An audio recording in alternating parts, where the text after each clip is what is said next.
അവിടുന്ന് രക്ഷിച്ച് ഇറക്കിക്കൊണ്ട് വന്നില്ല എന്നെങ്കിൽ ഇപ്പം ഇന്ന് ഇങ്ങനെ ഇരുന്ന് സംസാരിക്കാനും എടുക്കാനും ഞാൻ കാണുമോ, അല്ലെങ്കിൽ ഞാൻ ഏത് രീതിയിലായി പോകുന്നു എനിക്കറിയില്ല. ദുബായ് എന്ന് പറയുന്ന നാട് അന്നറിയത്തില്ല, പക്ഷെ ഇന്നറിയാം. ഇന്ന് അവിടെ പല രീതിയിലും പല കാര്യങ്ങളും നടക്കുന്നുണ്ട്. എന്നെ ഇറക്കിക്കൊണ്ട് പോകാൻ പറ്റില്ല എന്ന് പറഞ്ഞു. അപ്പം ആൾ പറഞ്ഞു, ഞാൻ ഇവിടെ വന്നിട്ടുണ്ടെങ്കിൽ ഞാൻ അവളെയും കൊണ്ടേ പോകത്തുള്ളൂ. എനിക്ക് ആളെ കണ്ട് പരിചയം കൂടി ഇല്ല. എന്നെ അവിടെ രക്ഷിക്കാൻ വന്നപ്പോൾ ഞാൻ പറഞ്ഞു, ഏട്ടാ എന്നെ ഇട്ടിട്ട് പോവല്ലേ എന്ന് പറഞ്ഞു. ഇവള് പറഞ്ഞത് ഞാൻ പോയിട്ട് വന്നപ്പോൾ അവളുടെ കൂടെ താമസിച്ച പയ്യനും ഞാനും കൂടെ ഞങ്ങൾ രണ്ടുപേരും ഫിസിക്കലി റിലേഷൻ കഴിഞ്ഞിട്ട് ഞാൻ തളർന്നവിടെ ഇരിക്കുകയാണെന്ന് അവൾ പറഞ്ഞത്. അതിന് തെളിവായിട്ട് ആ പയ്യൻ ഉപയോഗിച്ച ഡ്രസ്സ് എടുത്തുകൊണ്ടൊന്ന് കൊടുത്തു. അപ്പോൾ ഈ പെൺകുട്ടി എന്നെ പെടുത്തിയ കാര്യങ്ങൾ പറഞ്ഞിട്ട് എൻ്റെ ഒരു സഹോദരൻ ദുബായിലുണ്ടായിരുന്നു. അണ്ണ ഇങ്ങനെ കണക്ക് ഞാൻ ഒരു പ്രശ്നമുണ്ട്, ഞാനിവിടെ പെട്ട് കിടക്കുക, എൻ്റെ പാസ്പോർട്ട് എടുക്കാൻ എന്നെ ഒന്ന് സഹായിക്കുക, എനിക്ക് ജോലിയുണ്ട്, പാസ്പോർട്ട് കിട്ടിയാൽ മാത്രമേ ഒരു വിസ അടിച്ച് തരത്തുള്ളൂ, അത് കഴിഞ്ഞിട്ട് ഞാൻ കുറേശ്ശെ പൈസ ഞാൻ തരാമെന്ന് പറഞ്ഞിട്ട് മെസ്സേജ് ഇട്ടിട്ട് ആ ബ്ലൂടിക്ക് വീണതല്ലാതെ എനിക്ക് തിരിച്ച് അവിടെ റിപ്ലൈ തന്നിട്ടില്ല. അവിടെ മക്കളെങ്ങനെയാ കാണാതെ നിന്നത്? കുഞ്ഞുങ്ങൾക്ക് ഇവിടെ മക്കൾ അവർ വിളിക്കുമ്പോൾ പറയും അമ്മ വരുന്നില്ലേ. അപ്പം ഞാൻ പറയും അമ്മ വരാം. കാരണം ഞാൻ റീസെന്റ് ആയിട്ടൊരു പോസ്റ്റ് കണ്ടിരുന്നു, അടുക്കളയിൽ പോകുമ്പോൾ പോലെ ആമ്പിള്ളേര് അവർക്ക് ഞാനെന്ന് വെച്ചാൽ ജീവൻ, അവർക്കറിയാം അവരുടെ കാര്യങ്ങൾ കറക്റ്റായിട്ട് നോക്കുകയും എടുക്കുകയും ചെയ്യുന്നത് ഞാനാണ്. ഇപ്പം എന്ത് കാര്യം ഉണ്ടെങ്കിലും അവർ എൻ്റെ അടുത്താണ് പറയുന്നത്. ഞാൻ ചില സമയത്ത് പറയും നിങ്ങളുടെ പപ്പായുടെ അടുത്ത് പോയി ചോദിക്കുക. ഓ എന്തിനാ ചോദിച്ചാൽ മൂത്തോ രണ്ടുപേരും അങ്ങനെയല്ല, അവർക്ക് എന്നോട് സ്നേഹം ഉണ്ടെങ്കിലും അവരുടെ പപ്പയോടും സ്നേഹമുണ്ട്. പക്ഷേ ഏറ്റവും ഇളയ ആൾ അങ്ങനെയല്ല. ഏറ്റവും ഇളയ ആൾ ഇങ്ങോട്ട് എന്തെങ്കിലും പറഞ്ഞു കഴിഞ്ഞാൽ തിരിച്ച് നാലങ്ങോട്ട് പറയും.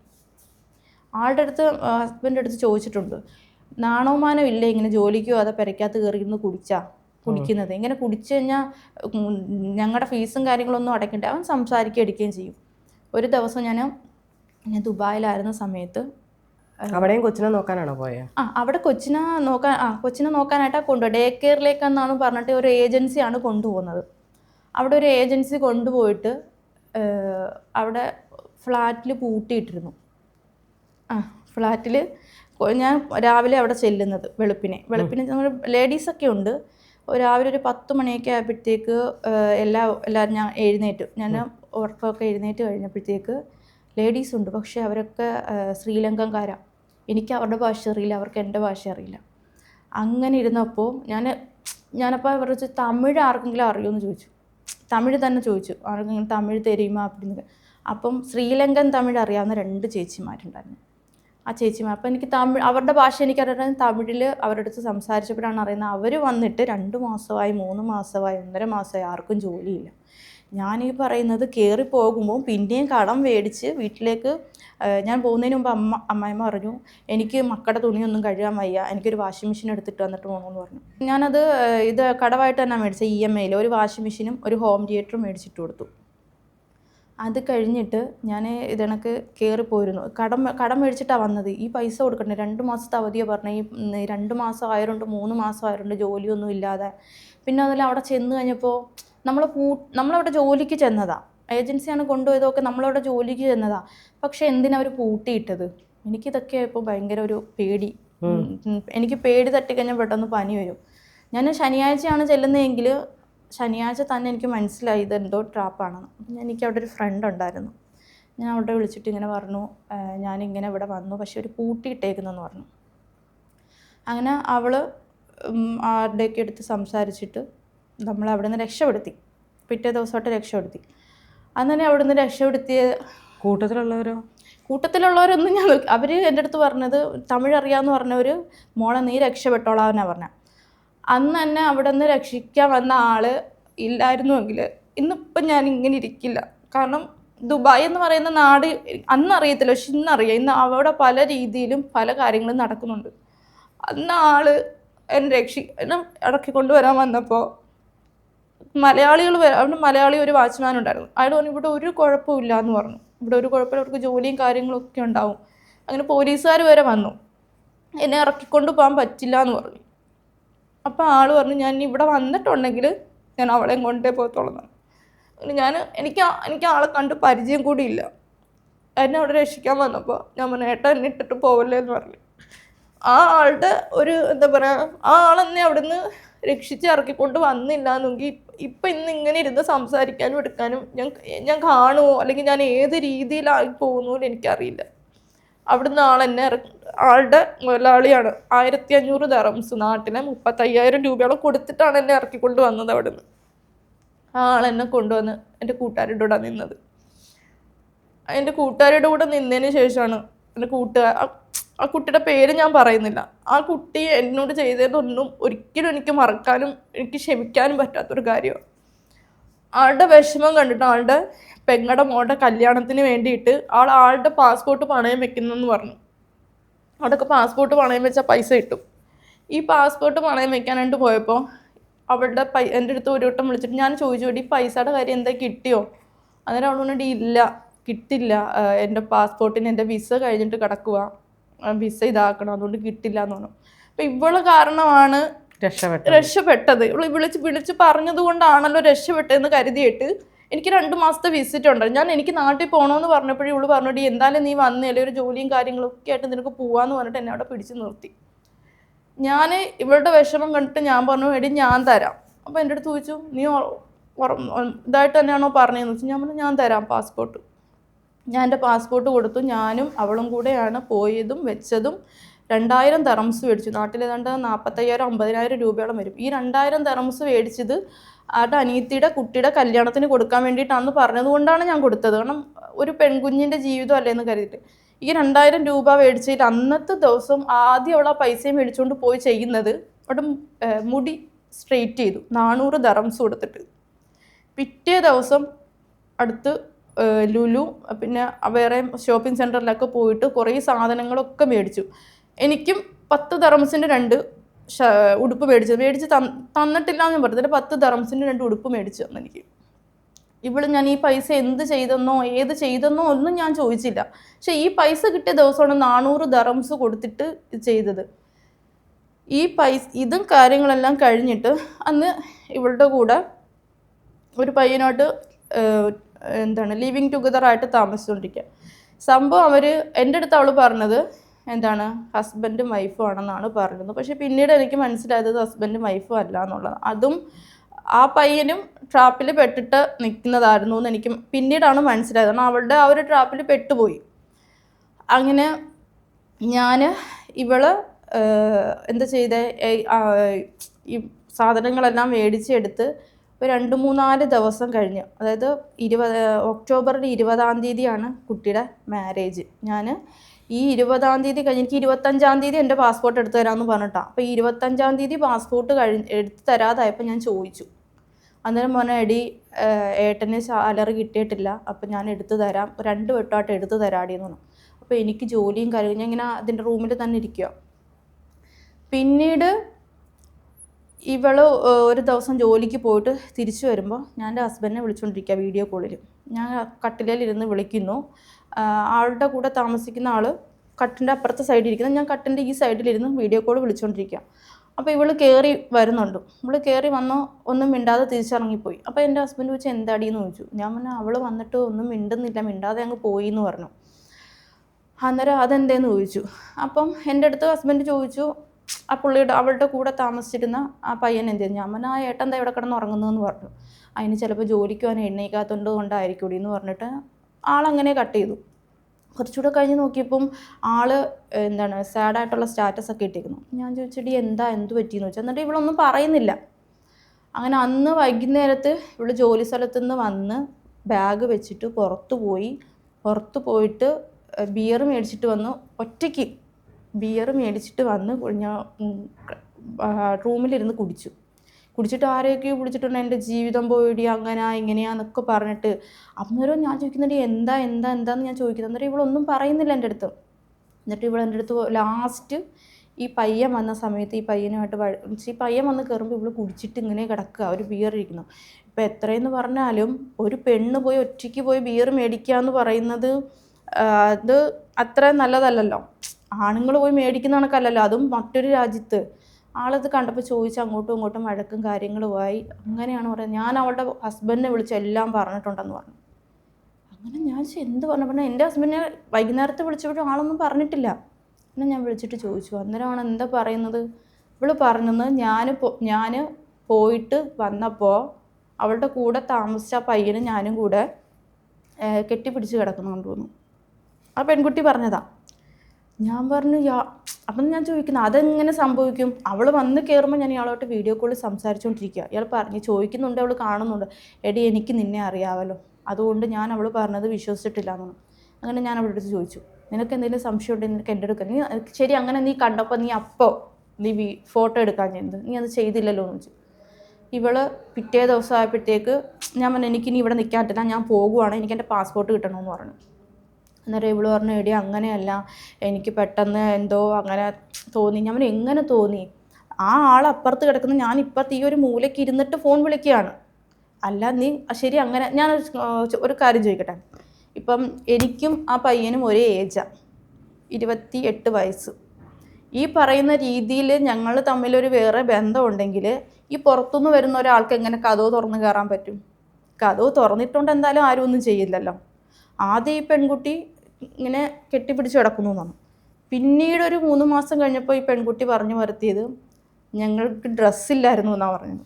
പിന്നീട് ആ പെൺകുട്ടി പറഞ്ഞത് ഫിസിക്കൽ റിലേഷനിലായിരുന്നപ്പോഴാണ് കയറി ചെല്ലുന്നത്. ഇത്രയും വയസ്സും അല്ലെങ്കിൽ പഠിപ്പും വിദ്യാഭ്യാസവും ഞങ്ങൾക്ക് ഈ കുറ്റിയിട്ടിട്ട് ഇരിക്കാൻ അറിയാം. അങ്ങനെ ചെയ്യുവാണെങ്കിൽ ഈ കുട്ടി പറഞ്ഞ കണക്കാണെങ്കിൽ കഥവ് ചാരിയിട്ടുണ്ടെന്നാലും ആരും ഒന്നും ചെയ്യില്ലല്ലോ. പിന്നെ ഒന്നെന്ന് പറയുന്നത്, അങ്ങനെ ഒരു സംഭവം ഉണ്ടായി കഴിഞ്ഞു, അങ്ങനെ നിങ്ങൾ കണ്ടുവെങ്കിൽ പിന്നെ എന്നെ അവിടെ നിർത്തുമോ? ചേച്ചിയാണെങ്കിൽ നിർത്തുമോ? ചേച്ചിയാണെങ്കിൽ എന്നെ എന്താ വെച്ചാൽ ആ നിമിഷം എന്നെ കയറ്റി വിടും, അല്ലെന്നുണ്ടെങ്കിൽ എന്നെ വേറെയും മാറ്റും. എന്നെ അവിടെ നിർത്തി, എന്നെ പിന്നെയും അവിടെ നിർത്തി. അങ്ങനെ എനിക്ക് ജോലിയില്ല, ഞാൻ സ്വന്തമായിട്ട് പുറത്തിറങ്ങി പോയിട്ട് ഒരു ജോലി കണ്ടെത്തി. അന്ന് എനിക്ക് 1500 ദിർഹംസ് സാലറി പറഞ്ഞു വരും.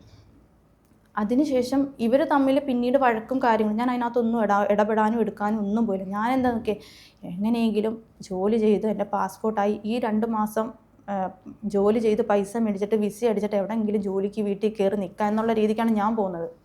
ഇവർ തമ്മിലെ പ്രശ്നവും കാര്യങ്ങളുമായിട്ട് ആ ചെക്കൻ അവിടുന്ന് പോയി. പിന്നെ ഇവൾ മാത്രമേ ഉള്ളായിരുന്നു.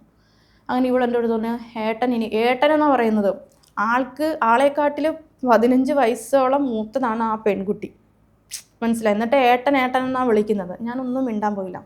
ഏട്ടൻ ഇനി വരത്തില്ല, നമുക്ക് 2 പേർ കൂടെ നിൽക്കാം, നമുക്ക് ബെഡ് സ്പേസ് നോക്കാം. കാരണം ഇവിടെ വഴക്കും കാര്യങ്ങളും ആയപ്പോഴത്തേക്ക് എൻ്റെ ഓണർ പറഞ്ഞു ഇവിടുന്ന് മാറണമെന്ന് പറഞ്ഞു. അങ്ങനെ ബെഡ് സ്പേസ് എടുക്കാമെന്ന് പറഞ്ഞു. അപ്പോൾ എൻ്റെ അടുത്ത് പറഞ്ഞു, നീ 200 രൂപ താ, ഞാനും 200 ഇട്ടിട്ട് നമുക്ക് ബെഡ് സ്പേസ് എടുക്കാമെന്ന് പറഞ്ഞു. അങ്ങനെ ഞാൻ വെച്ചു, ബെഡ് സ്പേസ് ആകുമ്പം ആ പുള്ളി പിന്നെ ഇങ്ങോട്ട് വരത്തില്ലല്ലോ, അങ്ങനെ ഒരു ഇതുണ്ടല്ലോ. അങ്ങനെ ഞാൻ എന്ത് ചെയ്തു, ജോലി ചെയ്യുന്ന സ്ഥലത്ത് നിന്ന് 200 രൂപ മേടിച്ചു കൊടുത്തു, ബെഡ് സ്പേസിന് മേടിച്ചു കൊടുത്തു. നവംബർ 2-ാം തീയതിയാണ് നമ്മളങ്ങോട്ട് മാറുന്നത്. സാധനങ്ങളെല്ലാം പറക്കി എടുത്ത് മാറി. അപ്പം ഞാൻ റൂം ഈ സാധനങ്ങൾ പറക്കി ചെല്ലുമ്പോഴാണ് ബെഡ് സ്പേസ് അല്ലാന്ന് മനസ്സിലാക്കുന്നത്. അപ്പം ഞാൻ ചോദിച്ചു, ഇതെന്താ ബെഡ് സ്പേസ് എടുക്കുന്നതെന്ന് പറഞ്ഞിട്ട്, അത് ബെഡ് സ്പേസ് കിട്ടിയില്ല, ഇത് 200 രൂപ അഡ്വാൻസ് കൊടുത്ത് 1200 ഇതിൻ്റെ റെൻറ്റ്, നമ്മൾ 2 പേരും കൂടെ ജോലിക്കും നീ 600 ഇടും, ഞാനും 600 ഇടാം. ബെഡ് സ്പേസ് ആണെങ്കിൽ ഈ പറയുന്ന 500 രൂപ റൂം റെൻറ്റും കാര്യങ്ങൾക്കും എല്ലാം കൂടെ കൊടുക്കണം. 600 രൂപ വീതം ഇട്ട് കഴിഞ്ഞാൽ നമുക്ക് ചെയ്യാം, അതല്ല ഏട്ടൻ വരുവാണെങ്കിൽ ഞാൻ നിന്നെ ഇവിടുന്ന് മാറ്റാമെന്ന് പറഞ്ഞു. ഈ 2-ാം തീയതി ഞങ്ങൾ സാധനം പറക്കി മാറ്റി. പിറ്റേ ദിവസം ഞാൻ ജോലിക്ക് പോയിട്ട് വൈകുന്നേരം വരുമ്പോൾ ഉണ്ട് ആ പയ്യനോട് ഉണ്ട്. ഇവള് വിളിച്ചിട്ട് വന്നു. അങ്ങനെ അപ്പം ഞാൻ ഇവിടെ അടുത്ത് ചോദിച്ചു, എടി ഏട്ടൻ വരുമ്പോൾ എനിക്ക് മാറ്റി തരാമെന്നാണല്ലോ പറഞ്ഞതെന്ന് പറഞ്ഞു. അപ്പോൾ ഇവള് പറഞ്ഞു, എടി മാറാമെന്ന് പറഞ്ഞു. അപ്പോൾ 200 രൂപ ഞാൻ അഡ്വാൻസ് കൊടുത്തിട്ടുള്ളൂ, ഇനി 500 രൂപ കൊടുക്കണം. അന്നേരം എൻ്റെ അടുത്ത് പറഞ്ഞു, എടി 500 രൂപയും കൂടെ ഇനി 1000 രൂപയും കൂടെ കൊടുക്കണം, നീ ഒരു 500 രൂപയും കൂടെ നീ മേടിച്ച് താന്ന് പറഞ്ഞു. അങ്ങനെ ഞാൻ ചോദിച്ച് നോക്കട്ടെ, കിട്ടുമെന്ന് എനിക്ക് ഉറപ്പില്ല, ഞാൻ ചോദിച്ച് നോക്കാമെന്ന് പറഞ്ഞിട്ട് ഈ ജോലി സ്ഥലത്ത് പിന്നെയും ഞാൻ ചോദിച്ചു. അന്നേരം ഈ ജോലി സ്ഥലത്ത് ചേച്ചിയെടുത്ത് ഞാൻ എല്ലാ കാര്യങ്ങളും പറഞ്ഞിട്ടുണ്ട്. അപ്പോൾ അതെന്ന് വെച്ചാൽ ആതിരെ ഇതെന്താ ബെഡ് സ്പേസിൽ എന്ന് പറഞ്ഞിട്ട് ഞാൻ പറഞ്ഞു, ചേച്ചി ഇന്നത് കണക്കാ ചേച്ചി, അവർ റൂമായിട്ട് എടുത്ത്. അപ്പം ഇതെന്തിനാ അതിനെ നീ എന്ത് സംഭവിച്ചതെന്ന് പറഞ്ഞു. ഞാൻ പറഞ്ഞു, ചേച്ചി എനിക്കിവിടെ ആരെയും അറിയത്തില്ല എന്ന് വെച്ചാൽ, അതുമല്ല ആ പയ്യൻ എന്നെ ഇറക്കിക്കൊണ്ട് വരുന്നത്, എനിക്ക് അവിടെ എന്തെങ്കിലും സംഭവിച്ചു പോയി കഴിഞ്ഞാൽ ആ പയ്യനാണ് അതിന് ഉത്തരവാദിത്വമാണ്. അപ്പോൾ അതുകൊണ്ട് എനിക്ക് എന്തെങ്കിലും നമ്മളെ രക്ഷിച്ചിട്ട് ആൾക്കൊരു പ്രശ്നം ഉണ്ടാവരുതെന്ന് കരുതിയിട്ട് ഞാൻ പറഞ്ഞു, ചേച്ചി എന്തായാലും ഈ ഒരു മാസവും കൂടെ എങ്ങനെയെങ്കിലും നിന്ന് പോട്ടെന്ന് പറഞ്ഞു. 500 രൂപ ഞാൻ മേടിച്ചുകൊണ്ട് കൊടുത്തു. ഈ 500 രൂപ മേടിച്ച് കൊടുത്തു. 3-4 ദിവസം ഞാൻ ആ റൂമിനകത്ത് കഴിഞ്ഞുള്ളൂ. പിന്നെയും പ്രശ്നങ്ങൾ. ഞാൻ നിനക്ക് ജോലിക്ക് പോയിട്ട് വരുമ്പോഴത്തേക്ക് ഭയങ്കര അടിയും ബഹളവും ആയിട്ട്. അങ്ങനെ ഇവളെ അടിക്കുന്നത് കണ്ടപ്പോൾ ഞാൻ ഏട്ടാന്ന് അടിക്കല്ലേ എന്ന് പറഞ്ഞിട്ട് കൈ പിടിച്ചപ്പം എൻ്റെ കയ്യിൽ നിന്ന് കൈ എറിയെന്ന് പറഞ്ഞു. നീയാണ് ഇവിടുത്തെ പ്രശ്നം, നീ ഇവിടുന്ന് പോയൊരു കുഴപ്പമില്ലാന്ന് ആ പയ്യൻ പറഞ്ഞിട്ട് എനിക്കത് കേട്ടപ്പോൾ ഭയങ്കര, കാരണം ഞാൻ അറിഞ്ഞുകൊണ്ടൊന്നും ചെയ്തിട്ടില്ല. ഞാൻ അവിടുന്ന് ആദ്യം താമസിച്ച ബിൽഡിങ്ങിൽ പോയി ഒറ്റയ്ക്ക് ഇരുന്നു. ഇവള് എൻ്റെ പുറകിന് കുറേ കഴിഞ്ഞിട്ട് വന്നിട്ട് പറഞ്ഞു, എടി ഞങ്ങൾ തമ്മിൽ എന്തെങ്കിലും പ്രശ്നം ഉണ്ടാകുമ്പോൾ നീ ഒരു വഴക്കിനോ അല്ലെങ്കിൽ നീ എൻ്റെ ഇടയ്ക്ക് ഇടപെടാനോ ഒന്നിനും നീ വരരുതെന്ന് പറഞ്ഞു.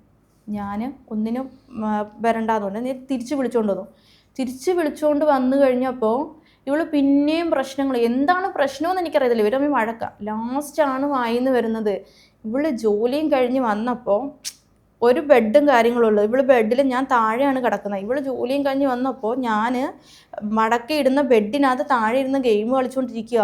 ഇവള് പറഞ്ഞത്, ആ ബെഡിൽ ഞങ്ങൾ രണ്ടുപേരും ഫിസിക്കലി റിലേഷൻ കഴിഞ്ഞിട്ട് ഞാൻ തളർന്നവിടെ ഇരിക്കുകയാണെന്ന് അവൾ പറഞ്ഞത്. അതിന് തെളിവായിട്ട് ആ പയ്യൻ ഉപയോഗിച്ച ഡ്രസ്സ് എടുത്തുകൊണ്ടൊന്ന് കൊടുത്തു. ഞാൻ ആ സമയത്ത് ചാടി എഴുന്നേറ്റിട്ട് പറഞ്ഞു, നാക്കിന് എല്ലില്ല എന്ന് പറഞ്ഞിട്ട് എന്ത് തോന്നിയാസം വിളിച്ച് പറയാമെന്ന് കരുതണ്ടെന്ന് പറഞ്ഞു. ഞാൻ സാധനം പറക്കട്ടോ, ഞാൻ ഇന്ന് ഇറങ്ങാം, നാളെ രാവിലെ 10 മണിക്ക് എൻ്റെ പാസ്പോർട്ട് കിട്ടിയില്ലെങ്കിൽ ഞാൻ ഇവിടുത്തെ പോലീസ് സ്റ്റേഷനിൽ കംപ്ലയിൻറ്റ് കൊടുക്കുമെന്ന് പറഞ്ഞു. നിനക്ക് വിസ ഇല്ലാതെ നിൽക്കുക, ഞാൻ ഇവിടുത്തെ പോലീസ് സ്റ്റേഷനിൽ കംപ്ലയിൻറ്റ് കൊടുക്കും. ആ രാത്രി 2 മണിക്ക് ഞാൻ ഇറങ്ങി. എവിടെ പോകുമെന്ന് എനിക്ക് ഒട്ടും അറിയത്തില്ല. കാരണം അത്രയും ഞാൻ ചെയ്യാത്തൊരു കാര്യം ചെയ്തു എന്ന് പറഞ്ഞാൽ എനിക്കൊരിക്കലും അത് അംഗീകരിക്കാൻ പറ്റില്ല. ഞാൻ ആ രാത്രി തന്നെ ഇറങ്ങി. ഞാൻ ആ രാത്രി ഇറങ്ങിയിട്ട് വെളിയിൽ എങ്ങോട്ട് 2 മണിയാതല്ല, എങ്ങോട്ട് പോവുക എന്ത് പോകുമെന്ന് എനിക്കറിയത്തില്ല. ഞാൻ ആ ബിൽഡിങ്ങിൻ്റെ സൈഡിൽ സ്റ്റെയർ കേസിൻ്റെ അടുത്ത് ഇരുന്ന് ഉറങ്ങിയിട്ടില്ല, ഉറങ്ങാതെ അങ്ങനെ ഇരുന്ന് അവിടുത്തെ എനിക്ക് സിമ്മില്ല, നാട്ടിലെ സിമ്മ് മാത്രമേ ഉള്ളൂ. അവിടുന്ന് റൂമിൽ നിന്ന് ഇറങ്ങിക്കഴിഞ്ഞാൽ എനിക്ക് വൈഫൈ പോലും കിട്ടിയില്ല. നേരം വെളുക്കുന്നിടം വരെ ഇരുന്നിട്ട് 7 മണി വരെ ഇരുന്നിട്ട് ഞാൻ അവിടുന്ന് എൻ്റെ ബാഗും എടുത്തിട്ട് തൊട്ടടുത്തൊരു മലയാളി സൂപ്പർ മാർക്കറ്റിൽ ചെന്നിട്ട് അവരുടെ കയ്യിൽ നിന്ന് നമ്പർ മേടിച്ചിട്ട് നാട്ടിൽ ഒരു നമുക്കറിയാവുന്നൊരു റിലേറ്റീവ് ഉണ്ട്, ആ ചേട്ടനെ വിളിച്ചു വരുത്തി. ആ ചേട്ടൻ്റെ അടുത്ത് വിളിച്ച് പറഞ്ഞു. അപ്പോൾ ഈ ചേട്ടനെ വിളിച്ചപ്പോൾ നീ എവിടെ, ഈ പെൺകുട്ടി ആ ചേട്ടനെ വിളിച്ചു, അവൾ ഇവിടുന്ന് ഇറങ്ങിപ്പോയി എന്ന് പറഞ്ഞിട്ട്. ഞാൻ ഇറങ്ങിപ്പോയതിൻ്റെ പുറകിന് ആ പയ്യൻ എന്നെ തേടി ഇറങ്ങി. കാരണം എനിക്കെന്തെങ്കിലും സംഭവിച്ചോ, ആ പയ്യനല്ലേ പ്രശ്നം, ആ പയ്യൻ എന്നെ തേടി ഇറങ്ങി. എന്നിട്ട് ആ പെൺകുട്ടി പറഞ്ഞത് ഞാനും ആ പയ്യനും കൂടെ ആയിരുന്നു, രാത്രി ഒന്നിച്ചായിരുന്നു എന്ന്. ഞാൻ അവിടെ അതിന് ആ 2 മണിക്ക് ഇറങ്ങി അവിടെ ഇരിക്കുന്നതും രാവിലെ 7 മണിക്ക് ഇറങ്ങി പോകുന്നതിനും തെളിവ് അവിടെ ഉണ്ട്. ഞാൻ ലാസ്റ്റ് ഈ സൂപ്പർ മാർക്കറ്റിൽ ചെന്നിട്ട് അവിടുന്ന് വൈഫൈ മേടിച്ചിട്ട് ഞാൻ ജോലി ചെയ്യുന്ന ചേച്ചി എടുത്തിട്ട് കാര്യം പറഞ്ഞു, ചേച്ചി ഇങ്ങനൊരു പ്രശ്നമുണ്ട്, എനിക്ക് 1-2 ദിവസം നിൽക്കാൻ, എനിക്ക് അവിടെ ഞാൻ വീട്ടിൽ നിന്നോട്ടെ, എനിക്ക് സാലറി കിട്ടാൻ, ഈ ബാലൻസ് സാലറി കിട്ടാൻ സമയമുണ്ട്, 8 ദിവസമേ ഉള്ളൂ, അത് കിട്ടുമ്പോൾ ഞാൻ ചേച്ചിക്ക് ഞാൻ വേറെ മാറിക്കോളാം എന്ന് പറഞ്ഞു. അങ്ങനെ 1500 ഉള്ളതിൽ 700 രൂപയോളം ഇവൾക്ക് കൊടുത്തു. ഞാൻ എൻ്റെ പൈസ കൊടുത്ത് റൂം എടുത്തിട്ട് ഞാൻ അവിടെ 3 ദിവസമേ നിന്നോളൂ, ഇറങ്ങി അവിടുന്ന്. അപ്പോൾ പിറ്റേ ദിവസം ഞാൻ അവിടെ ഈ രാവിലെ ചെന്നിട്ട് എനിക്ക് ഉച്ചയ്ക്ക് 2 മണിക്ക് കയറിയാൽ മതി. അവിടെ ചെന്ന് ഉറങ്ങി ഒരു 2 മണിയൊക്കെ ആയപ്പോൾ തൊട്ട് എൻ്റെ ഫോണിൽ കിടന്ന ആൾക്കാർ ഇൻസ്റ്റഗ്രാമിൽ കിടന്നിങ്ങനെ കോള്. അപ്പം എനിക്ക് ഇങ്ങനെ ഇൻസ്റ്റഗ്രാമിൽ ഫോൺ വിളിക്കുന്നതിന് കോൾ തന്നെ എനിക്ക് ഇഷ്ടമല്ല. അപ്പം ഞാൻ എടുത്തിട്ട് പറഞ്ഞു, എന്തിനാ എന്നെ വിളിക്കുന്നത്, എനിക്ക് ഇഷ്ടമല്ല എന്ന് പറഞ്ഞിട്ടില്ല. അപ്പം നീ വീഡിയോ കണ്ടില്ലേ എന്ന് ചോദിച്ചു. ഞാൻ എന്ത് വീഡിയോ, അത് അവൾ ഇട്ടിരിക്കുന്ന വീഡിയോ കണ്ടില്ലേ എന്ന് ചോദിച്ചു. ഞാൻ പെട്ടെന്ന് തന്നെ ഫോൺ എടുത്തിട്ട് ഞാൻ നോക്കിയപ്പോൾ അവൾ ഇട്ടിരിക്കുന്ന എൻ്റെ ഫോട്ടോ ഇട്ടിട്ട് എൻ്റെ ജീവിതം തകർത്ത് അങ്ങനെയാണെന്നും പറഞ്ഞ് എഴുതിയിട്ടിരിക്കുന്നു, എൻ്റെ ഫോട്ടോ ഇട്ടിട്ട്. അപ്പോൾ എനിക്ക് പെട്ടെന്ന് ഞാൻ കണ്ടപ്പോൾ എനിക്ക് ഭയങ്കര വിഷമം. കാരണം ഞാനത് അറിഞ്ഞത് കൂടിയില്ല. പിന്നെ ഓരോ ദിവസവും ഇവള് എൻ്റെ ഫോട്ടോസും കാര്യങ്ങളും വെച്ചിട്ട് എന്താ പറയുക, നമുക്കത് അംഗീകരിക്കാൻ പറ്റാത്ത രീതിയിലാണ് അവൾ എഴുതി ഉണ്ടാക്കിയിട്ടത്. ഞാൻ ആരുടെയൊക്കെയോ കൂടെ അവിടെ പോയി കൊണ്ടുപോയ ആൾക്കാർ വീഡിയോ എടുത്തിട്ടുണ്ട്, വീഡിയോ സഹിതം ഉണ്ടോ എന്നൊക്കെ പറഞ്ഞു. ഞാൻ ഇത് കണ്ടിട്ട് എല്ലാവരും ഫ്രണ്ട്സ് ആണെങ്കിലും എൻ്റെ അടുത്ത് എടുക്കുകയൊക്കെ ചെയ്തു. അപ്പോഴും ഞാൻ ഒന്നും പറഞ്ഞു, ഒരു തെറ്റിദ്ധാരണയുടെ പുറത്തുള്ളതാണ്, ഞാനൊരു തെറ്റും ചെയ്തിട്ടില്ല. പിന്നെ എനിക്ക് തെറ്റ് ചെയ്യാത്തതുകൊണ്ട് എനിക്ക് ആരുടെ അടുത്തും ഒന്നും ബോധിപ്പിക്കേണ്ട ആവശ്യമില്ലാന്ന്. പക്ഷേ ഇത് ഇന്ന് തീരും നാളെ തീരുമെന്ന് പറഞ്ഞിട്ട് ഇത് തീർന്നില്ല. എൻ്റെ പാസ്പോർട്ട് എടുത്ത് തരേണ്ട സമയം കഴിഞ്ഞിട്ടുള്ള എടുത്തു തന്നില്ല. എന്നെ ലാസ്റ്റ് അവിടെ പെടുത്തി, നാട്ടിൽ പോലും വരാൻ പറ്റാത്ത വിധം എന്നെ അവിടെ പെടുത്തി കഴിഞ്ഞപ്പോൾ എനിക്ക് ഈ വിസ ഉണ്ടായിരുന്ന സമയത്ത് 1500 രൂപ വെച്ച് സാലറി ഉണ്ടായിരുന്നു. അത് കഴിഞ്ഞിട്ട് ഇവർ നാട്ടിൽ പോയിട്ട് ഇവർ തിരിച്ചു വന്നപ്പോൾ എൻ്റെ അടുത്ത് പറഞ്ഞു, ചേച്ചി ഞങ്ങൾ കുട്ടികളെ ഡേ കെയറിലാക്കുവാണ്, അവിടെ ആകുമ്പോൾ 2 പേർ കൂടെ 1000 കൊടുത്താൽ മതി, ഇപ്പോൾ ചേച്ചി വരുവാണെങ്കിലും ഞങ്ങൾക്ക് 1000 തരാനേ പറ്റൂ എന്ന് പറഞ്ഞു. ചേച്ചിക്ക് അല്ലെങ്കിൽ ചേച്ചി വേറെ ജോലി നോക്കിക്കോളാൻ പറഞ്ഞു. അപ്പോൾ എന്നെ സംബന്ധിച്ചിടത്തോളം എനിക്ക് പുറത്ത് പോയി ജോലി ചെയ്യാൻ പറ്റില്ല. കാരണം പുറത്ത് പോകുമ്പോൾ ഒന്ന് വിസ വേണം, പാസ്പോർട്ട് ഇല്ല, വിസ ഇല്ല, പോലീസുകാർ പിടിച്ചാൽ നമ്മളെ ഇതാവുമല്ലോ എന്ന് കരുതിയിട്ട് ഞാൻ ഓക്കെ എനിക്ക് കുഴപ്പമില്ല, നിങ്ങളത് തന്നാൽ മതി എന്ന് പറഞ്ഞു. പക്ഷേ സമയം വ്യത്യാസം ഉണ്ടായിരുന്നു. കാരണം ഉച്ചയ്ക്ക് 2 മണി തൊട്ട് ആ ചേച്ചിക്ക് ഡ്യൂട്ടി കഴിഞ്ഞ് വരുന്ന 11 മണി വരെ എനിക്ക് ഡ്യൂട്ടി ഉണ്ടായിരുന്നു.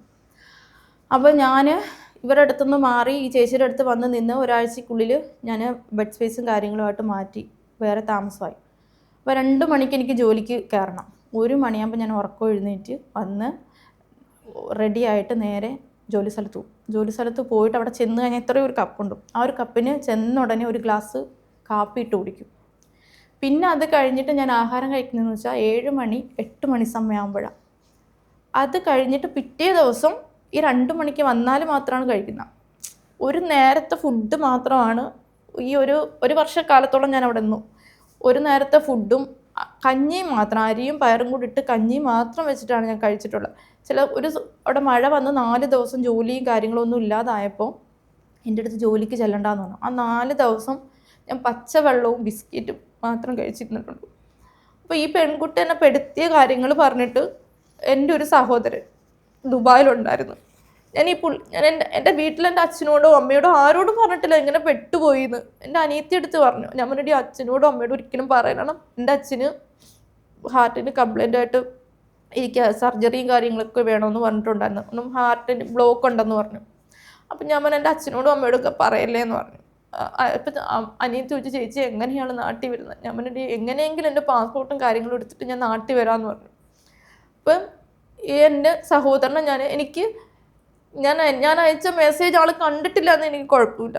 ഞാൻ അയച്ച മെസ്സേജ് ആൾ കണ്ടു, ഡബിൾ ക്ലിക്ക് വീണു, ബ്ലൂ ടിക്ക് വീണു. പക്ഷേ എനിക്ക് ഇപ്പോൾ മെസ്സേജ് വരും അല്ലെങ്കിൽ തിരിച്ച് റിപ്ലൈ വരുമെന്ന് പറഞ്ഞിട്ട് ഞാൻ അയച്ചത്, അണ്ണ ഇങ്ങനെ കണക്ക് ഞാൻ ഒരു പ്രശ്നമുണ്ട്, ഞാനിവിടെ പെട്ട് കിടക്കുക, എൻ്റെ പാസ്പോർട്ട് എടുക്കാൻ എന്നെ ഒന്ന് സഹായിക്കുക, എനിക്ക് ജോലിയുണ്ട്, പാസ്പോർട്ട് കിട്ടിയാൽ മാത്രമേ ഒരു വിസ അടിച്ച് തരത്തുള്ളൂ, അത് കഴിഞ്ഞിട്ട് ഞാൻ കുറേശ്ശെ പൈസ ഞാൻ തരാമെന്ന് പറഞ്ഞിട്ട് മെസ്സേജ് ഇട്ടിട്ട് ആ ബ്ലൂ ടിക്ക് വീണതല്ലാതെ എനിക്ക് തിരിച്ച് ഒരാൾ റിപ്ലൈ തന്നിട്ടില്ല. ഇന്ന് ഈ നിമിഷം വരെ എൻ്റെ എൻ്റെ ബന്ധുക്കളാണെങ്കിലും ശരി, എന്താണ് നിനക്ക് അവിടെ സംഭവിച്ചതെന്ന് അവർ എൻ്റെ അടുത്ത് ചോദിച്ചിട്ടില്ല, അവർ തിരക്കിട്ടില്ല. അവർ മറ്റൊരാൾ പറഞ്ഞ് ഈ സോഷ്യൽ മീഡിയ വഴി മറ്റൊരാൾ പറഞ്ഞത് മാത്രമാണ് അവർ വെച്ചിട്ടുള്ളൂ. പിന്നെ ഇത്രയും സംഭവങ്ങളുണ്ടായി. ലാസ്റ്റ് എൻ്റെ അച്ഛൻ്റെ ബന്ധത്തിലുള്ള ഒരു സഹോദരിയുടെ മോള്, ആ ചേച്ചിയുടെ പേര് ഞാൻ പറയാം, ലക്ഷ്മി ആൻറ്റിയുടെ എൻ്റെ നമ്പർ എന്നിട്ട് അച്ഛൻ പറഞ്ഞു, നീ ലക്ഷ്മി ആൻറ്റി വിളിക്കാൻ പറഞ്ഞു. ഞാൻ പറഞ്ഞു, അച്ഛൻ എന്തിനാ അച്ഛൻ എല്ലാവരെയും ബുദ്ധിമുട്ടിക്കുന്നത്, നീ വിളിക്കുന്നു. എന്നിട്ട് എൻ്റെ അച്ഛൻ ചോദിച്ചു, ഇന്ന ആളെ വിളിച്ചോ നീ? ഞാൻ പറഞ്ഞു, അച്ഛൻ ഞാൻ മെസ്സേജ് ഇട്ടു, എനിക്ക് തോന്നുന്നു അണ്ണൻ ആ നമ്പരല്ല ഉപയോഗിക്കുന്നതെന്ന് തോന്നുന്നു, മെസ്സേജ് സെൻഡ് ആയിട്ടില്ലെന്നാണ് ഞാൻ പറഞ്ഞത്, അല്ലാതെ ബ്ലൂടിക്ക് വീണ് കണ്ടു എനിക്ക് റിപ്ലൈ തന്നിട്ടില്ല എന്ന് ഞാൻ പറഞ്ഞില്ല. അന്നേരം നീ ലക്ഷ്മീനെ വിളി, അച്ഛനെല്ലാം പറഞ്ഞിട്ടുണ്ടെന്ന് പറഞ്ഞു. ഞാൻ ലക്ഷ്മി ആൻറ്റിയെ വിളിച്ചു, കാര്യങ്ങളും സംസാരിച്ചു. പിറ്റേ ദിവസം ആൻറ്റി എന്നെ കാണാൻ വന്നപ്പോൾ 250 ദറംസ് എനിക്ക് തന്നു. ആൻറ്റി തന്നിട്ട് ഒന്ന് മോളൊരു കാര്യം ചെയ്ത് ഇതിൻ്റെ കൂടെ എന്തെങ്കിലും കൂടെ ഇട്ട് നീ പാസ്പോർട്ടിന് കൊടുക്ക്, പാസ്പോർട്ട് ബാക്കി എന്താണെന്ന് വെച്ചാൽ നമുക്ക് ചെയ്യാമെന്ന് പറഞ്ഞു. ഞാൻ ആൻറ്റി തന്ന പൈസയുടെ കൂട്ടത്തിൽ ഞാൻ ജോലി ചെയ്യുന്ന സ്ഥലത്തു നിന്നും കൂടി 250 ദറംസ് മേടിച്ചിട്ട് 500 ദറംസ് ആദ്യം കൊണ്ടുവന്ന് കൊടുത്തു. ഇവർ 2000 ദറംസ് ആ പെൺകുട്ടി മേടിച്ചതിന് പകരം 3500 ദറംസോളം, നാട്ടിൽ ഏതാണ്ട് 85,000 രൂപയോളം എനിക്ക് അടയ്ക്കേണ്ടി വന്നു. കൊടുത്തു ആദ്യം 500 ദറംസ് കൊടുത്തു. പിന്നെ ഇതിന് ശേഷമാണ് ഇവർ നാട്ടിൽ പോയിട്ട് വരുന്നത്. പിന്നെ 800 ആക്കി. 800 ദറംസ് ആക്കിയപ്പോൾ 400 ദറംസ് റൂമിൻ്റെ റെൻറ്റിന് കൊടുക്കണം. 250 അല്ലെങ്കിൽ 300 വെച്ചിട്ട് പാസ്പോർട്ട് എടുക്കാൻ കൊടുക്കും. പിന്നെ പോയിട്ട് 100 ദറംസാണ്. ഈ 100 ദറംസിലാണ് വെള്ളം, ബിസ്ക്കറ്റ്, അരി, പിന്നെ പയർ, പിന്നെ ചിലപ്പോൾ എന്തെങ്കിലും മീനോ അങ്ങനെ എന്തെങ്കിലുമൊക്കെ മേടിച്ച് വെക്കും. ഞാൻ ഏറ്റവും കൂടുതൽ അവിടെ നിന്ന സമയത്ത് കഴിച്ചിട്ടുള്ളതെന്ന് പറഞ്ഞാൽ ഈ പറയുന്ന കഞ്ഞിയും പയറുമാണ്. ഈ പൈസ പോലും എടുക്കാനില്ലാതിരുന്ന സമയത്ത് 2 ദറംസ് കൊടുത്തിട്ട് കുബൂസ് മേടിച്ച് വരെ ഞാൻ കട്ടൻ ചായ, മധുരം ഇടാത്ത കട്ടൻ ചായയിൽ മുക്കി കഴിച്ചിട്ടുണ്ട്. അപ്പം ഞാൻ അന്നേരം എല്ലാം എൻ്റെ വീട്ടുകാർക്ക് അറിയാം, അച്ഛനും അമ്മയ്ക്കറിയില്ല. അച്ഛൻ്റെ അടുത്ത് ലാസ്റ്റ് എനിക്ക് കാര്യങ്ങൾ പറയേണ്ടി വന്നു. അച്ഛൻ ഇങ്ങനെ ഒരു പ്രശ്നമുണ്ട്, പാസ്പോർട്ട് പണയം വെച്ചു. അന്നേരം എൻ്റെ അച്ഛൻ എൻ്റെ അടുത്ത് ആദ്യം ചോദിച്ചാൽ, നീ എന്തിനാണ് പാസ്പോർട്ട് പണയം വെക്കാൻ കൊടുത്തത്? നിൻ്റെ കയ്യിലല്ലേ തെറ്റ്, നീ എന്തിനാണ് കൊടുത്തത്? ഞാൻ പറഞ്ഞു, അച്ഛാ ഒരു പെൺകുട്ടിയുടെ സങ്കടം കണ്ടപ്പോൾ തന്നെ എന്നെ അവൾ രക്ഷിച്ചു ആയിക്കോട്ടെ എന്നെ രക്ഷിച്ചു കൊണ്ടുവന്നു. അവർക്ക് ചിലവായ പൈസ നീ ജോലി ചെയ്ത് കൊടുത്താൽ മതി, നീ എന്തിനാണ് പാസ്പോർട്ട് കൊടുക്കാൻ പോയെന്ന് ചോദിച്ചു. ഞാൻ പറഞ്ഞു അച്ഛപ്പോൾ പറ്റിയത് പറ്റി, എനിക്ക് വേറൊന്നും എനിക്കിതിൽ ഇനി ചെയ്യാനില്ല, എനിക്ക് പറ്റുമെങ്കിലും അച്ഛൻ എങ്ങനെയെങ്കിലും ആരെങ്കിലും കയ്യിൽ നിന്ന് കടോ ആണെങ്കിലും എനിക്ക് മേടിച്ചു ഞാൻ ജോലിക്ക് കയറിയിട്ട് ഞാൻ പൈസ തരാമെന്ന് പറഞ്ഞു. അപ്പോൾ ഈ പെൺകുട്ടി ഡെയിലി ഓരോ ദിവസവും എനിക്ക് എന്നെ കുറിച്ചിട്ട് ഇങ്ങനെ ഇട്ടുകൊണ്ടിരിക്കുക. അപ്പം എൻ്റെ കയ്യിൽ അതിൻ്റെ ഫോട്ടോസും കാര്യങ്ങളൊക്കെ ഉണ്ട്. ഞാൻ കേസ് കൊടുക്കും എന്നുള്ള ഇതായപ്പോൾ ഈ പെൺകുട്ടി അടുത്ത് ചെയ്തത് എന്താ പറയുമ്പോൾ, ഞാൻ കേസ് കൊടുത്തു കഴിഞ്ഞാൽ വിസ ഇല്ലാതെ വിസിറ്റിൽ വന്നിട്ട് വിസ ഇല്ലാതെ ഞാൻ ജോലി ചെയ്യുന്ന വീട്ടുകാർക്കെതിരെ ഈ പെൺകുട്ടി കംപ്ലയിൻറ്റ് കൊടുക്കുമെന്ന് പറഞ്ഞു. അപ്പം ഞാൻ നോക്കുമ്പോൾ ഞാൻ കാരണം വേറൊരാൾക്ക് എന്തിനാണ് പ്രശ്നം വരുന്നതെന്ന് വെച്ചിട്ട് ഞാൻ പേടിച്ച്, എനിക്ക് അതവിടുത്തെ നിയമങ്ങളും കാര്യങ്ങളും അറിയത്തില്ല. പക്ഷേ എൻ്റെ മുഖം വെളിപ്പെടുത്തിക്കൊണ്ട് ഈ പെൺകുട്ടി ഇട്ട ഫോട്ടോസും കാര്യങ്ങളും ഇപ്പോഴും എൻ്റെ കയ്യിൽ തെളിവ് സഹിതമുണ്ട്. ഞാൻ അവിടെ വെച്ചൊരു കേസും കാര്യങ്ങളും ഫയൽ ചെയ്തിരുന്നുവെങ്കിൽ ഈ പറയുന്ന ഈ പെൺകുട്ടി അവൾ വിസയില്ലാതെ നിൽക്കുകയാണ്, അവളെയും കയറ്റി വിട്ടനെ എന്നെയും കയറ്റി വിട്ടാൽ ഞങ്ങൾക്ക് രണ്ടുപേർക്കും പിന്നെ തിരിച്ചു ചെല്ലാൻ പറ്റില്ല എന്നുള്ളൊരു ഇത് മാത്രമേ ഉള്ളൂ. ഇവിടെ പറഞ്ഞത് പേടിച്ചിട്ട് ഞാൻ കാരണം ഈ 50,000 ദിർഹംസ് എന്നെ ജോലിക്ക് നിർത്തുന്നവർ അടയ്ക്കേണ്ടി വരുമെന്ന് പറഞ്ഞപ്പോൾ ഞാൻ അതിനായിട്ട് പോയിട്ടില്ല. ഇവൾ ഓരോ ദിവസവും ഇങ്ങനെ എന്നെക്കുറിച്ചിട്ട് ഇടാൻ തുടങ്ങി. ലാസ്റ്റ് വീട്ടിൽ നിന്നും നാട്ടിൽ നിന്നും ബന്ധുക്കളും എല്ലാവരും അറിഞ്ഞിട്ട് കൂട്ടുകാരൊക്കെ ചോദിച്ചിട്ട് എന്താടി ഇതിലെന്തെങ്കിലും സത്യമുണ്ടോ എന്നാണ് ഇവർ ചോദിക്കുന്നത്. ഞാൻ കുറേ പേരോട് ഞാനൊരു തെറ്റും ചെയ്തിട്ടില്ല, അപ്പോൾ പിന്നെ എന്തുകൊണ്ട് നീ പ്രതികരിക്കുന്നില്ല. ഞാൻ ഒരു വട്ടം ഫേസ്ബുക്കിൽ ലൈവൊക്കെ ഇട്ടിട്ടുണ്ടായിരുന്നു. ലൈവൊക്കെ ഇട്ടിട്ട് ഞാൻ ലാസ്റ്റ് അത് ഡിലീറ്റ് ചെയ്ത് കളയേണ്ടി വന്നു. കാരണം ഈ ലൈവ് ഇട്ട് കഴിഞ്ഞപ്പം അത് ഈ പറയുന്ന എൻ്റെ റിലേറ്റീവ്സിന് അതൊക്കെ നാണക്കേടാണെന്ന് പറഞ്ഞിട്ട് ഇങ്ങനൊരു കോള് വന്നപ്പോൾ ഞാനത് ഡിലീറ്റ് ചെയ്തു. പക്ഷെ ആ സമയത്തൊക്കെ സത്യം പറഞ്ഞാൽ ഞാൻ അന്നേരം ആലോചിച്ചത് ഏതെങ്കിലും ഒരു മീഡിയക്കാർ ഈ ലൈവ് കണ്ടിട്ട് എന്നെ ഒന്ന് വിളിച്ചെങ്കിൽ എന്നെ ഇവിടുന്ന് ഒന്ന് രക്ഷപ്പെടാൻ പറ്റുമായിരുന്നല്ലോ. എൻ്റെ പാസ്പോർട്ട് ഞാൻ എൻ്റെ ജീവിതത്തിൽ ചെയ്ത തെറ്റ് എന്ന് പറയുന്നത് എൻ്റെ പാസ്പോർട്ട് എടുത്ത് കൊടുത്തത്. ഞാൻ അല്ലാതെ ഈ പെൺകുട്ടി പറയുന്ന കണക്ക് ഈ പയ്യനുമായിട്ട് അങ്ങനെ ഒരു ഫിസിക്കലി അങ്ങനെ ഒന്നും ഉണ്ടായിട്ടില്ല അവിടെ വെച്ചിട്ട്. ആ പെൺകുട്ടി അത് കണ്ടിട്ടുമില്ല. പിന്നീട് ഞാൻ അറിയുന്നത് ഈ പെൺകുട്ടി എൻ്റെ പേര് വെച്ചിട്ടാണ് ഈ പാസ്പോർട്ട് മേടിക്കുന്ന ആളുടെ കയ്യിൽ നിന്ന് എൻ്റെ പേര്, എൻ്റെ ഐഡൻറ്റിറ്റി, എൻ്റെ മക്കളുടെ പേര് പറഞ്ഞിട്ടാണ് പൈസ മേടിച്ചത്. അപ്പം ഇതെല്ലാം ഇപ്പോൾ കരുതിക്കൂട്ടിയാണ് എന്നാണ് ഇപ്പോൾ എൻ്റെ ഒരു വിശ്വാസം. കാരണം എന്ന് വെച്ച് കഴിഞ്ഞാൽ എൻ്റെ പേര് പറയാം, എൻ്റെ പേര് പറഞ്ഞത്, എൻ്റെ പേര്, എൻ്റെ ഐഡൻറ്റിറ്റിയും കാര്യങ്ങളും പറഞ്ഞ് എന്നിട്ട് ഈ പറയുന്ന രീതിയിലൊക്കെ ഉണ്ടായെന്ന് പറഞ്ഞിട്ട് പിന്നെയും എന്നെ ആ പെൺകുട്ടി അവിടെ പിടിച്ച് നിർത്തി. ഞാൻ എൻ്റെ കയ്യിൽ നിന്ന് 700 ദിർഹംസ് അത്രയും മേടിച്ചു. എന്നിട്ട് ഈ കേസും കാര്യങ്ങളും കൊടുക്കും എന്നുള്ള ഇതായപ്പോഴാണ് ഈ പെൺകുട്ടി കേസ് കൊടുക്കാതിരിക്കാൻ വേണ്ടിയിട്ടായിരിക്കും എന്നെ ഫസ്റ്റിലെ നാണം കെടുത്തിയത്. ഇപ്പം നമ്മുടെ സമൂഹമാണെങ്കിലും നമ്മുടെ സോഷ്യൽ മീഡിയ ആണെങ്കിലും പറയുന്നത് മാത്രമേ വിശ്വസിക്കൂ, അവർ കാണുന്നതൊന്നും വിശ്വസിക്കില്ല. ലാസ്റ്റ് ഞാൻ അവിടെ നിന്നിട്ട് ആത്മഹത്യക്ക് ശ്രമിച്ചു. ഞാൻ ഗുളിക മാറി കഴിച്ചു. എനിക്ക് പീരീഡ്സിൻ്റെ പെയിനിന് വേണ്ടിയിട്ട് കഴിക്കാൻ വേണ്ടിയിട്ട് ഞാൻ ഇവിടുന്ന് ഗുളിക കൊണ്ടുപോയി. അതാണെങ്കിൽ ഒരെണ്ണം കഴിച്ചാൽ തന്നെ നമ്മൾ 2-3-4 മണിക്കൂറത്തേക്ക് കിടന്ന് ഉറങ്ങിപ്പോവും. ഞാൻ ലാസ്റ്റ് ഈ പീരീഡ്സിൻ്റെ പെയിനിൻ്റെ ഗുളിക മാറി കഴിച്ചു, ആത്മഹത്യക്ക് ശ്രമിച്ചു.